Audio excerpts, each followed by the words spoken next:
നാം ഓരോരുത്തരും വിളിക്കപ്പെട്ടപ്പോൾ വ്യത്യസ്ത ഗുണനിലവാരങ്ങൾ കർത്താവ് നമ്മുടെ ജീവിതത്തിൽ നൽകി തന്നിരിക്കുന്നു. എന്നാൽ പലപ്പോഴും അതിൻ്റെ മൂല്യങ്ങൾ മനസ്സിലാക്കാതെ നാം നമ്മളുടെ ഗുണത്തെ നഷ്ടപ്പെടുത്തി കളയുന്നവരായി തീരാറുണ്ട്. മത്തായിയുടെ സുവിശേഷം 5-ാം അധ്യായം 13-ാം വാക്യം, ഉപ്പുകാരമില്ലാതെ പോയാൽ അതിനെ എന്തൊന്നുകൊണ്ട് രസം വരുത്താം? പുറത്ത് കളഞ്ഞിട്ട് മനുഷ്യൻ ചവിട്ടിക്കളയുവാനല്ലാതെ മറ്റൊന്നിനും പിന്നെ കൊള്ളുകയില്ല. അതെ, ഉപ്പിന് അതിൻ്റേതാകുന്ന ഗുണങ്ങളുണ്ട്. അത് അനേകർക്ക് രുചി വരുത്തുവാൻ പര്യാപ്തമാകുന്നു. എന്നാൽ പലപ്പോഴും നമ്മെ വിളിച്ചിരിക്കുമ്പോൾ ഇതുപോലെ മറ്റുള്ളവർക്ക് രുചി പകരുവാനും നന്മയ്ക്കായി നിൽക്കുവാനും അനുഗ്രഹത്തിനായി, സമാധാനത്തിനായി, ആശ്വാസത്തിനായി അനേകരെ ഉറപ്പിക്കുവാനും ദൈവം നമ്മെ വിളിച്ചിട്ടുണ്ട്. എന്നാൽ അങ്ങനെയുള്ള ദൗത്യം മറന്ന് അനേകർ പിന്മാറിപ്പോകുന്നത് നമുക്ക് കാണുവാനിടയായിത്തീരും. ക്രൈസ്തവ ലോകത്ത് അനേകർ അങ്ങനെ പിന്മാറി ക്ഷീണിച്ച് തളർന്നുപോയി. ഒരു കാലത്ത് ഉപ്പിൻ്റെ ഗുണനിലവാരം പുലർത്തിയിരുന്നവർ, അനേകർക്ക് അനുഗ്രഹമായിരുന്നവർ, സമാധാനമായിരുന്നവർ, സംതൃപ്തിയും രോഗസൗഖ്യവും പകർന്നവർ എന്ന് വേണ്ട ദൈവത്തിനു വേണ്ടി നല്ല നിലകളിൽ ഉപയോഗിക്കപ്പെട്ടവർ ഇപ്രകാരം ക്ഷീണിച്ചും തളർന്നും പോയത് നമുക്ക് കാണുവാൻ കഴിയും. അതെ, ദൈവവചനത്തിൽ ദൈവത്തിൻ്റെ ദാസനാകുന്ന ബിലെയാമിനെക്കുറിച്ച് നമുക്ക് കാണുവാൻ കഴിയുന്നുണ്ട്.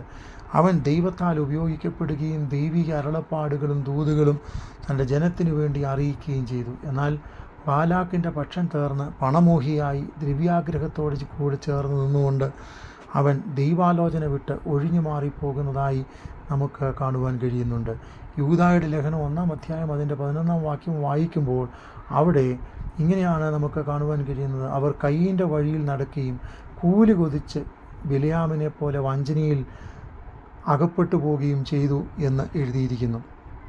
അതെ, കൂലി കൊതിച്ച് വഞ്ചനയിൽ അകപ്പെട്ടു പോകുന്ന അനേകർ, ദൈവം നമ്മെ ഏൽപ്പിച്ച ഗുണങ്ങൾ നഷ്ടപ്പെടുത്തി കളയുന്ന അനേകർ, ദൈവിക ദൗത്യങ്ങൾക്കും ദൈവിക മൂല്യങ്ങൾക്കും വില കൽപ്പിക്കാതെ സ്വന്തം ഇഷ്ടത്തിനും സ്വന്തം ഇച്ഛയ്ക്കും ഓടുന്ന അനേകർ, അങ്ങനെ തകരുന്നവരുടെ കൂട്ടത്തിൽ നശിച്ചില്ലാതെയായി പോകുവാനല്ല കർത്താവ് തൻ്റെ ചോര കൊടുത്ത് അവസാനത്തെ തുള്ളി രക്തം വരെയും കൊടുത്ത് നമ്മളെ മക്കളും അവകാശികളുമാക്കി തീർത്തത്. അതുകൊണ്ട് ദൈവം നമ്മെ ഏൽപ്പിച്ചിരിക്കുന്ന ഗുണങ്ങൾ അവസാനത്തോളം വിശ്വസ്തയോടെ നിലനിർത്തുവാൻ തക്കവണ്ണം ഒരാത്മീക നിയോഗം നാം ദൈവസന്നിധിയിൽ പ്രാപിക്കേണ്ടതായിട്ടുണ്ട്. ഒരുപക്ഷെ ജീവിത സാഹചര്യങ്ങളിൽ പലതരത്തിലുള്ള പ്രലോഭനങ്ങൾ നമ്മെ പ്രലോഭിപ്പിച്ചുകൊണ്ട് ശത്രു നമ്മുടെ മുമ്പിൽ നമ്മളുടെ ഗുണങ്ങളെ നശിപ്പിച്ച് കളയുവാൻ തക്കവണ്ണം നമുക്കെതിരെ കടന്നു വരുന്ന സാഹചര്യങ്ങൾ ഉണ്ടായി എന്ന് വന്നേക്കാം. എന്നാൽ അപ്രകാരമുള്ള സാഹചര്യങ്ങളിൽ നമ്മളുടെ ഗുണനിലവാരം നിലനിർത്തിക്കൊണ്ട് ഉപ്പിൻ്റെ ഗുണം കർത്താവ് നമ്മളെ ഏൽപ്പിച്ചിരിക്കുന്നെങ്കിൽ അത് നിലനിർത്തിക്കൊണ്ട് നാം മുൻപോട്ട് പോകേണ്ടിയിരിക്കുന്നു. അത് നിലനിർത്തുവാൻ കഴിയുന്നില്ലെങ്കിൽ അവിടെ നമുക്ക് കാണുവാൻ കഴിയുന്നത് ഒരു വലിയ വാണിംഗ് ആണ്. ഉപ്പിൻ്റെ ഗുണം നഷ്ടപ്പെടുത്തിയാൽ പുറത്ത് എടുത്ത് ചവിട്ടിക്കളയുകയല്ലാതെ മറ്റൊരു ഗുണവും പിന്നെയില്ല. അതെ, നമ്മൾക്ക് ദൈവം ഏൽപ്പിച്ചിരിക്കുന്ന ഗുണങ്ങൾ കർത്താവിൻ്റെ ഇഷ്ടത്തിനനുസരിച്ച് ക്രിസ്തുവിൻ്റെ സൗരഭ്യവാസനയാഗമായി അനേകർക്ക് പ്രകാശം പകർത്തുന്നവരായി, അതെ, നശിക്കുന്നവരുടെ ഇടയിലും ജീവിക്കുന്നവരുടെ ഇടയിലും ക്രിസ്തുവിൻ്റെ സൗരഭ്യവാസനയായി വിളങ്ങുവാൻ തക്കവണ്ണം നമുക്കൊരുങ്ങാം. നമ്മളുടെ ഗുണങ്ങളെ നിലനിർത്താം. കർത്താവ് നമ്മെ സഹായിക്കട്ടെ.